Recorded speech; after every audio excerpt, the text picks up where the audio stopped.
गुन्हेगारी दुनियामध्ये तुम्हा सर्वांचं स्वागत आहे. आज आपण उत्तर प्रदेशातील लखनौ शहरात घडलेली एक सुन्न करणारी सत्य घटना पाहणार आहोत.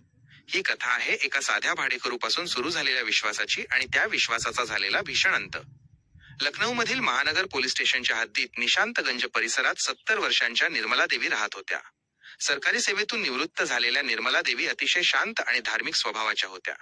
त्यांचा 47 वर्षांचा मुलगा त्रिवेश वीज विभागात कार्यरत होता, तर त्यांची सून रंजना घर आणि स्वतःचं ब्युटी पार्लर सांभाळत असे. त्यांना आदित्य, अंशिका आणि शान्वी अशी 3 मुलं होती. बाहेरून पाहता हे एक सुखी आणि प्रतिष्ठित कुटुंब होतं. या कुटुंबाच्या बंगल्यातच 24 वर्षांचा राजन नावाचा एक तरुण भाड्याने राहत होता. तो शिक्षणासाठी लखनौमध्ये आला होता आणि तिथे एकटाच राहायचा.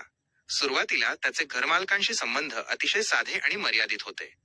पण एका रात्री सर्व काही बदललं. राजन स्वतःचं जेवण बनवत असताना अचानक मीठ संपलं.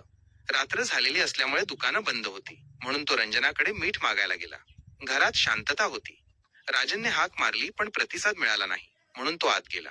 तिथे रंजना मोबाईलमध्ये गुंग होती. अचानक राजनला समोर पाहून ती दचकली आणि काहीशा लाजत तिने त्याला मीठ देऊन तिथून पाठवून दिलं. ही घटना साधी वाटली, पण इथूनच राजनच्या मनात विचारांचं चक्र फिरू लागलं. हळूहळू दोघांमधील जवळीक वाढू लागली. छतावरच्या भेटी आणि तासनतास चालणारी बोलणी वाढली. कुटुंबातील इतर सदस्य कामासाठी बाहेर गेल्यावर त्यांना वेळ मिळत असे. मात्र घरात असणाऱ्या निर्मला देवी यांच्या तीक्ष्ण नजरेतून हे सुटलं नाही. त्यांनी रंजनाला घराची प्रतिष्ठा जपण्यासाठी स्पष्ट शब्दांत समज दिली. रंजनाने तेव्हा माफी मागितली, पण मनातील विचारांचं वादळ शांत झालं नव्हतं. 21 मार्च 2026 हा दिवस या कुटुंबासाठी काळ ठरला. दुपारची वेळ होती आणि घरात फक्त निर्मला देवी होत्या. जेव्हा त्यांचा नातू आदित्य घरी आला, तेव्हा समोरचं दृश्य पाहून त्याच्या पायाखालची जमीनच सरकली. त्याची आजी जमिनीवर निपचित पडली होती. तिचे हातपाय बांधलेले होते आणि तिचा श्वास थांबला होता. पोलीस तपासात चोरीचे कोणतेही चिन्ह दिसले नाहीत आणि सीसीटीव्ही कॅमेरेही घटनेच्या 2 तास आधी बंद करण्यात आले होते. तपासादरम्यान डॉग स्क्वॉड वारंवार राजनवरच भुंकू लागलं. संशयावरून पोलिसांनी राजनची कसून चौकशी केली आणि शेवटी तो तुटला. त्याने कबूल केलं की त्याचे आणि रंजनाचे गुप्त संबंध होते. निर्मला देवी हे प्रकरण मुलाला सांगणार होत्या आणि याच वादातून रागाच्या भरात त्यांनी टोकाचं पाऊल उचललं. आज रंजना आणि राजन दोघंही अटकेत आहेत. एका चुकीच्या निर्णयामुळे एक वृद्ध आई जग सोडून गेली.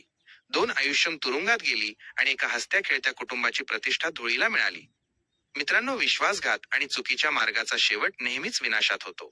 एका क्षणाचा राग आणि स्वार्थ संपूर्ण आयुष्य उद्ध्वस्त करू शकतो. या घटनेबद्दल तुम्हाला काय वाटतं? कमेंटमध्ये नक्की सांगा. ही कथा आवडली असल्यास लाईक करा आणि अशाच सत्य घटनांसाठी गुन्हेगारी दुनियाला सबस्क्राईब करा. जय हिंद. नमस्कार.